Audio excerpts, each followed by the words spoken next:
Good morning, everybody, and thanks so much for joining us. I'm Will DuPree here in the KXAN live studio. We appreciate you joining our stream. In a moment, we're going to be sharing the list of priorities that Governor Greg Abbott has shared this morning ahead of tomorrow's start to the special legislative session.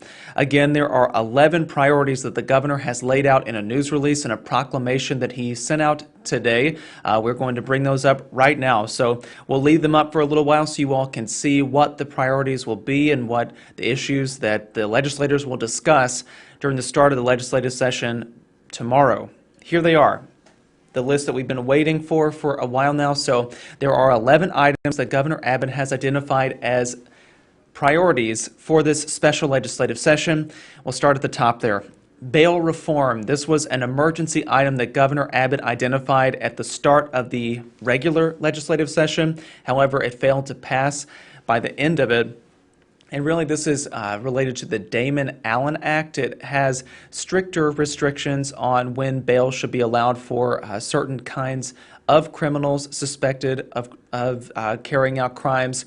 So that's number one on the list there, followed by election integrity. These are voting measures that Republicans tried to pass. However, the Democrats walked out during the end of the last legislative session, which prevented this from passing. So this is, of course, one of the big priorities for Governor Abbott and other Republicans. Additionally, border security has been added to the special legislative session agenda, as well as social media censorship legislation. Article 10 funding, this is for the legislator.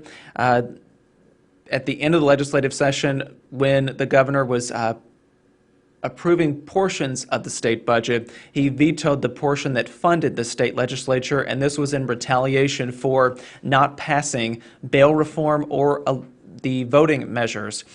So that will be discussed during this upcoming special legislative session, which again starts tomorrow. The family violence prevention, this is in relation to Senate Bill 1109. The governor vetoed this initially. What he would like is that this is added a provision that gives parents an opt-out option for instruction in schools about dating violence, domestic violence, and child abuse. And we see there youth sports, and what that means exactly is that the governor would like legislators to take up this ban on transgender students from participating in sports corresponding to their gender identity. This has been a big hot issue, a touchstone for a lot of people, and has sparked a lot of protest from different groups here in the state. So that will likely continue with the addition of this item on the legislative session agenda. We see there a ban on abortion-inducing drugs. 13th check, which is related to retired teachers' benefits. And then you see critical race theory, which is an issue that a lot of conservative lawmakers have taken up all across the country. And the legislature banned the teaching of this in schools in the state, and the governor's asking for additional strengthening of that law. So we'll see what has to come out of that. And then finally there you see appropriations, the last item on that list. The governor identified those particular funding issues for property tax relief, protection for children in the foster care system, and cybersecurity for the state. So I'm just going to leave those up so you all can see. These are the 11 agenda items for the special session, which begins tomorrow. Now, we should note, the governor can add other items throughout the session to this list, but for right now, this is the starting place for state legislators. And we also should say that each special session that is called is only allowed to last 30 days. Now, it can last, there's no minimum number of days that a special legislative session can last, so we'll just have to see what happens with this one. But we wanted to jump on and share the reaction as we are expecting state lawmakers to reconvene at the Capitol tomorrow for this special legislative session, and the governor announced that list of priorities just earlier this morning, one day ahead of that special legislative session. He sent out a statement as well, and I want to read that in part for you all right now. What he said right here, Governor Abbott writing 2 of my emergency items, along with other important legislation, did not make it to my desk during the regular session, and we have a responsibility to finish the job on behalf of all Texans.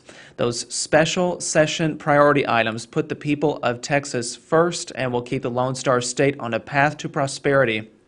I look forward to working with my partners in the legislature to pass this legislation as we build a brighter future for all who call Texas home.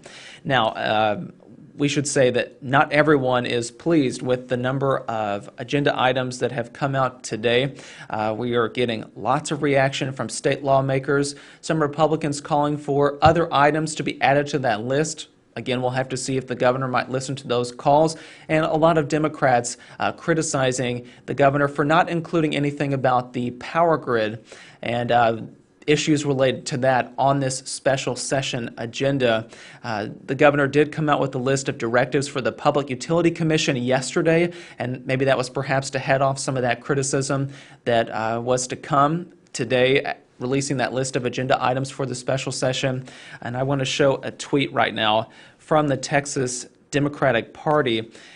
We are awaiting a full statement about the governor's agenda items. However, they put out this one right here, and it really picks up on that the issue about the power grid. The Texas Democrats tweeting there, quote, "It's been nearly 6 months since the winter storm blackout. Millions of Texans lost power and water in sub-freezing conditions for days, and the largest mass carbon monoxide poisoning in the country took place. No surprise that Abbott chooses not to make #FixTheGrid a priority." We've seen here recently that a lot of Democrats and some of the candidates who will be running for statewide office next year have really picked up on this particular issue to try to hammer the governor. But that item, anything related to reforming the electric grid or addressing ERCOT or any of those kinds of things, will not be discussed as of yet in this next special legislative session. On our website, you can find more information about this breakdown. We are continuing to add reaction from state lawmakers and other officials throughout Texas about what's going to happen starting tomorrow. More and more will be pouring in, and we'll be updating our web story there. So again, you can find that on KXAN.com and on the KXAN News app. So please download it if you've not done so already.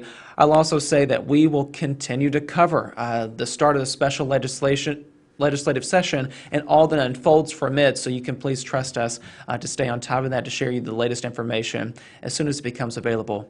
I'm Will DuPree, once again in the KXAN live studio. Thank you all for watching our stream. We'll be back throughout the day with additional updates. Everyone out there, please take care, stay safe, and be healthy.